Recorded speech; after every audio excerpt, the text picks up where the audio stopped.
Boa tarde, queridos alunos do sexto ano. Sou eu, professora Leandra. E essa semana o nosso conteúdo vai ser um pouquinho diferente. Nós vimos tratando da nutrição e essa semana nós vamos falar, dando continuidade a esse conteúdo de nutrição, nós vamos falar da integração entre os sistemas digestório, respiratório e circulatório, né?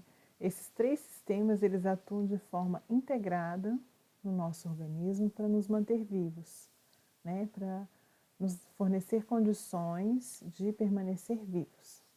E o primeiro que nós vamos comentar essa semana é o sistema digestório, ok? Então vamos começar a falar do sistema digestório.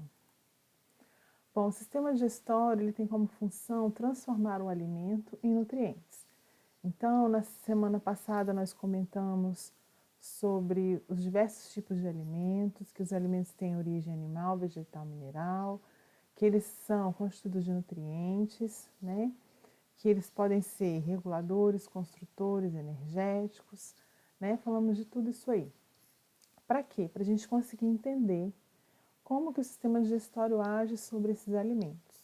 Então, quando a gente come, por exemplo, um pão como esse que está aqui nessa imagem, né, esse pão ele vai ser processado no nosso sistema digestório, ele vai ser transformado, né, naquelas moléculas que formam esse pão.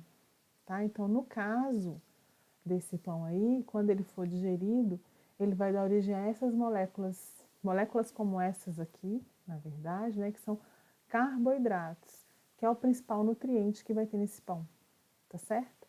Então, o alimento ele vai ser transformado no sistema digestório para liberar nutrientes como esses carboidratos aqui, que conseguem ser aproveitados pelas nossas células. Então, a nossa célula ela não consegue comer esse pão, né? Colocar esse pão dentro da nossa célula, mas ela consegue absorver e processar esses carboidratos que a gente retirou de onde?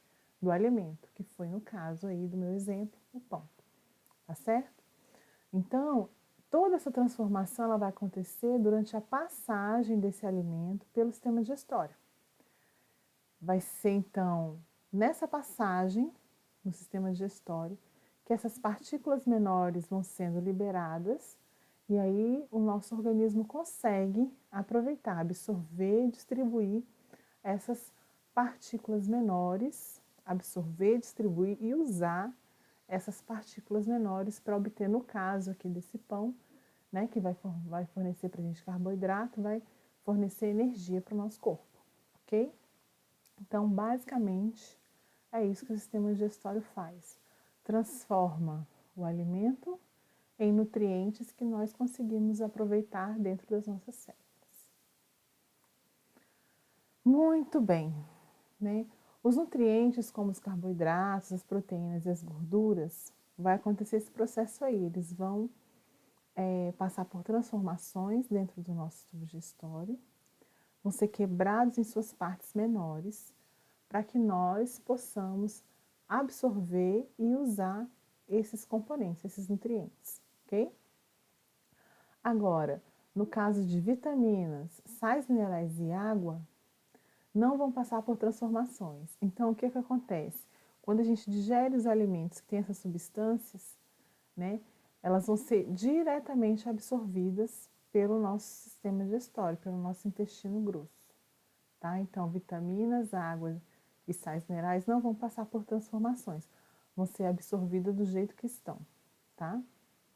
Bom, as fibras contidas aí nas frutas e verduras, né, elas também não são digeridas, tá? Elas vão passar intactas aí pelo nosso tubo digestório, mas elas têm uma função muito importante que nós discutimos na última aula, que foi sobre nutrição, né? Que foi a formação das fezes, né? Na nossa aula sobre a função dos alimentos, nós vimos que as fibras são muito importantes para formar as fezes e que quando elas são ingeridas com uma boa quantidade de água, que elas melhoram o funcionamento do nosso intestino. Então, sempre bom ingerir fibras, tá? e beber bastante água para que o nosso intestino funcione bem. Muito bem, quais são os órgãos do sistema digestório? O sistema digestório é formado por vários órgãos. Nessa imagem aqui, eu quero enfatizar o seguinte, que o sistema digestório, na realidade, ele funciona como um tubo, uma grande tubulação, tá? Que atravessa o nosso corpo. Ela começa lá na boca e termina lá no ânus. Então, o sistema digestório nada mais é do que um tubo. E ele é constituído pelos seguintes órgãos: a boca, seguida da faringe, que se continua lá no esôfago. Pelo esôfago chega-se no estômago. O estômago está ligado no intestino delgado. O intestino delgado está ligado no intestino grosso. E o intestino grosso se finaliza, na abertura, que é o ânus, ok? Então, esses são os órgãos que formam o tubo digestório, sistema digestório. Bom, além do tubo que forma esse sistema, nós temos também outros órgãos que são chamados de glândulas anexas. Bom, vamos entender. Glândulas, porque produzem secreções essas que são importantes para o processo digestório, tá bom? Mas elas são chamadas de anexas justamente porque elas não fazem parte do tubo, mas elas estão anexas ao tubo, ligadas ao tubo, Eu chamo de tubo aquele local por onde o alimento passa. Então, o alimento passa dentro do tubo. E as glândulas salivares, por exemplo, a glândula, o fígado, o pâncreas, eles estão ligados ao tubo, mas o alimento não passa dentro deles. Então, por isso é chamado de glândulas anexas, tá? Nós vamos ver depois que elas são muito importantes no processo de digestão. Então, a gente tem as glândulas salivares, que ficam lá na região da boca. O fígado, que é uma glândula importante, que produz uma secreção que fica armazenada na vesícula biliar, tá certo? E o pâncreas, logo aqui atrás do estômago, tá? Que também produz o suco pancreático, que é muito importante aí no processo digestório. Vamos falar depois desses órgãos, ok? Muito bem, tudo começa onde? Tá? Tudo começa na boca, certo? Então, quando a gente vai comer alguma coisa, colocamos o alimento na boca e aí vamos mastigar esse alimento, Para mastigar, nós usamos os dentes, Os dentes ajudam aí a triturar o alimento. Então, aquele alimento que é grande, ele vai ser triturado e partido em pedacinhos pequenos na boca. Além disso, lá na boca, como eu tinha dito antes, vamos ter as glândulas salivares. As glândulas salivares, elas produzem uma secreção chamada saliva, e a saliva, ela vai se misturar ali com aquele alimento na boca e formar uma estrutura chamada de bolo alimentar. A saliva, além de auxiliar na formação do bolo alimentar, quando a gente mastiga o alimento lá na boca, a saliva também é responsável por iniciar a digestão dos amidos, dos carboidratos, vamos dizer assim, lá na boca, tá? Então, a saliva também tem essa função, ok? Então, olha aí, vamos dar uma olhadinha nas glândulas salivares, tá? A gente tem a parótida, a sublingual, aqui embaixo da língua, e a submandibular, tá? Então, a gente tem esses três conjuntos aí de glândulas salivares. Quando o alimento entra pela boca, vai ocorrer a mastigação e a mistura desse alimento com a saliva, que vai formar o bolo alimentar. Então, o bolo alimentar, uma vez formado, ele vai ser engolido, Nós vamos engolir o bolo alimentar. Opa! E isso vai acontecer através lá da faringe, tá? Então, seguido da boca, nós vamos ter esse tubo aqui, que é a faringe, que vai levar, vai ligar a boca ao esôfago, tá certo? Bom, no meio do caminho, nós vamos ter aí a epiglote, tá? A epiglote, ela é uma estrutura muito importante, porque ela funciona como uma válvula de fechamento da laringe, A laringe é a ligação que nós temos com o sistema respiratório. Então, aqui na laringe, nós temos aí a continuidade do sistema respiratório. E o que acontece? Quando a gente vai engolir o bolo alimentar vai descendo pela faringe e aí ele pesa. Opa, desculpa. Ele vai descendo sobre a laringe, ele pesa aqui sobre a epiglote, ó, provocando fechamento da laringe. Então, esse bolo alimentar ele vai pesar sobre a epiglote, a laringe é fechada e aí o alimento desce pelo caminho certinho, né? Desce para chegar no esôfago, tá? Quando esse fechamento, por algum motivo, ele é um fechamento incompleto, ou então por algum motivo não fechou direito, né? O que acontece? Pode ser que uma parte do alimento desça pela laringe. E aí, quando a gente tem aquela sensação de ficar engasgado e tosse, né? Aquela tosse é justamente para fazer o alimento voltar para a faringe e descer pelo local correto, tá? Então, a epiglote é muito importante porque garante que o alimento tome o caminho correto, que é o bolo alimentar sendo lançado, né, no esôfago, ok? Bom, o esôfago, então. O esôfago é um tubo muscular, tem cerca de 25 centímetros e ele faz a ligação da faringe com o estômago. Então, o alimento que foi triturado e mastigado na boca, desceu pela faringe, atinge o esôfago e continua sendo direcionado para o estômago, onde vai se continuar aí o processo digestório. Então, aqui, ó, mais uma vez mostrando, né, o esôfago realiza alguns movimentos que serão responsáveis, tá, por conduzir esse alimento da faringe, tá, até o estômago. Lá no estômago, né, o estômago funciona como uma bolsa musculosa e o estômago produz uma secreção chamada suco gástrico. O suco gástrico, ele vai promover a digestão de alguns componentes do bolo alimentar. Então, algumas moléculas presentes no alimento vão ser quebradas para se tornarem acessíveis para as nossas células. E isso vai acontecer por meio do suco gástrico aí no estômago, tá? Então, o estômago ele também realiza movimentos de contração. Então, o alimento quando chega lá, o estômago contrai para que ocorra a mistura, tá certo? Desse alimento, desse bolo alimentar que chegou lá com o suco gástrico. E conforme o bolo alimentar se mistura ao suco gástrico, ele passa a se chamar quimo. Então, aí mudou um pouquinho o nome, mas continua sendo, né, o alimento misturado com sucos digestórios que foram produzidos no nosso tubo digestório, ok? Muito bem, e agora do estômago? Do estômago, ó, o alimento vai se dirigir para o intestino delgado, né? Não se preocupem com esses nomes por enquanto, tá? Eles não são importantes ainda, ok? Mais para frente nós vamos ver com mais detalhes esses nomes aí, tá? Mas o alimento que chega lá no estômago, ele passa um tempo lá, é misturado com suco gástrico, e em seguida ele é lançado no intestino delgado.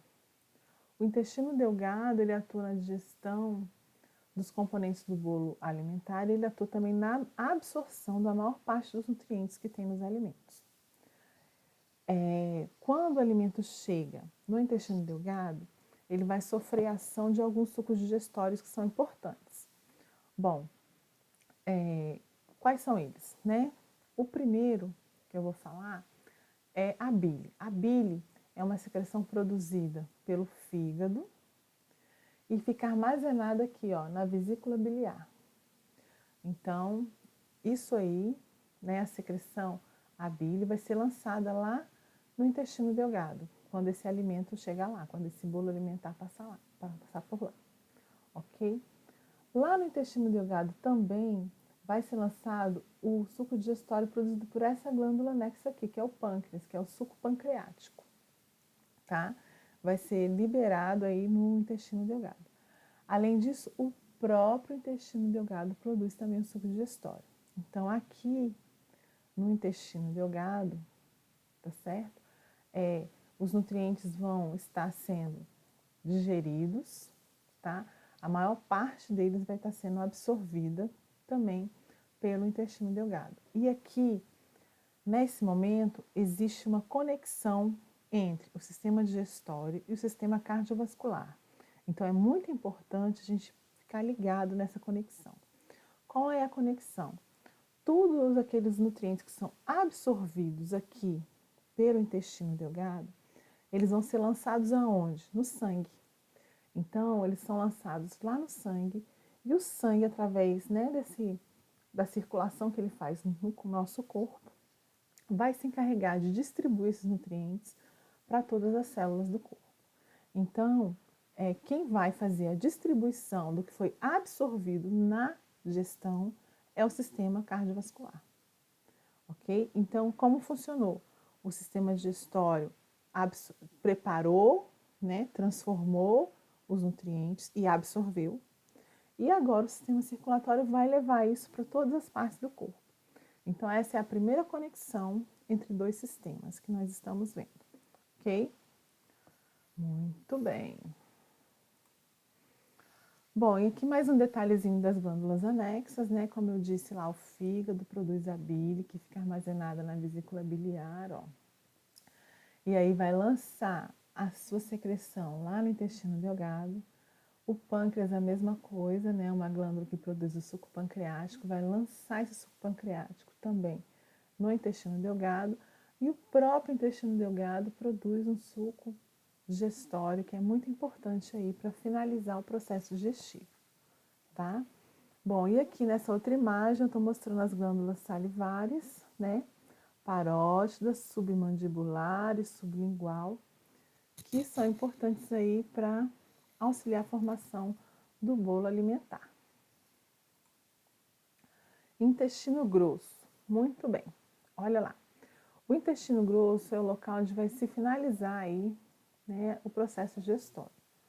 Tá? Lá no intestino grosso, o que ainda não foi absorvido, termina de ser absorvido no intestino grosso.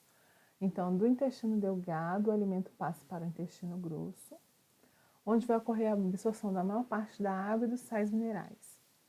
Aquilo que não foi digerido, né, vai formar uma espécie de massa que nós vamos chamar de fezes. Né? Então, o que não foi digerido, o que não foi absorvido, o que sobrou depois de todo aquele processo digestório, vai formar as fezes. E as fezes, tá certo? Vão ser eliminadas inicialmente para o reto e do reto para o meio ambiente através do ânus. Né? Então, esse vai ser o processo de eliminação das fezes, ok? As fezes são formadas aí no intestino grosso. Muito bem, eu coloquei aqui algumas curiosidades sobre esse processo digestório, tá? Da digestão. Então, por que fazemos barulho quando estamos com fome? Por que o estômago ronca, né? As pessoas falam, meu estômago está roncando. Quando a gente sente fome, né, o estômago começa a se contrair para se preparar para a chegada do alimento. Então, ele contrai, produz suco gástrico.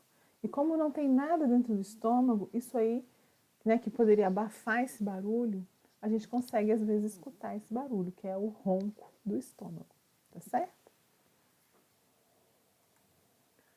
Bom, uma coisa que sempre me perguntam, professora, nós podemos tomar banho durante a digestão? O que não é indicado é você tomar banho de imersão na água fria. Então, você, por exemplo, entrar numa piscina gelada. Por quê? Quando a gente está realizando o processo de digestão, a nossa circulação sanguínea está toda voltada para o sistema digestório. Lembra que eu falei que tem uma ligação? Né? Que o sistema digestório vai digerir aquele alimento e o sistema cardiovascular vai distribuir esses nutrientes pelo corpo. Então, ocorre um desvio, né? A nossa circulação sanguínea está toda voltada para aquele processo digestório. O que acontece? Se você entrar na água fria, você vai ter que desviar a sua circulação que estava voltada para o processo digestório, ela vai ser desviada dali para onde? Para manter o seu corpo aquecido, porque a água que você está fria. Então, para controlar a temperatura corporal. E isso, né, pode atrapalhar o processo digestório, tá? O processo digestivo, ok? Então, não tem problema nenhum você tomar um banho de chuveiro ali rapidinho, que você não pode, né? Não é recomendado, que não pode, não é recomendado você tomar um banho de imersão, tá? Outra coisa que a gente não deve fazer durante o processo digestório é atividade física. Então, eu não devo nadar depois de ter comido. Por quê? Como eu disse, né, a sua circulação sanguínea está voltada para o processo digestório. E aí, se você vai nadar, você vai ter que desviar essa circulação para os músculos, por conta da atividade física, que requer muita oxigenação, requer energia, né? E aí o que acontece? Você vai ter uma parada no processo digestório. E isso é capaz de gerar a famosa congestão, ok? Muito bem, a última curiosidade que eu coloquei para vocês é sobre o pum, né? Pum, flatulência, né? Os puns, eles ocorrem durante a digestão, quando a gente come certos alimentos, né, que são capazes de liberar gases durante o processo digestório, geralmente já lá no intestino grosso, tá? Ocorre uma certa fermentação e essa fermentação vai gerar alguns tipos de gases que não tem um cheiro muito agradável e que a gente chama de pum, né? O correto é flatulência, tá certo?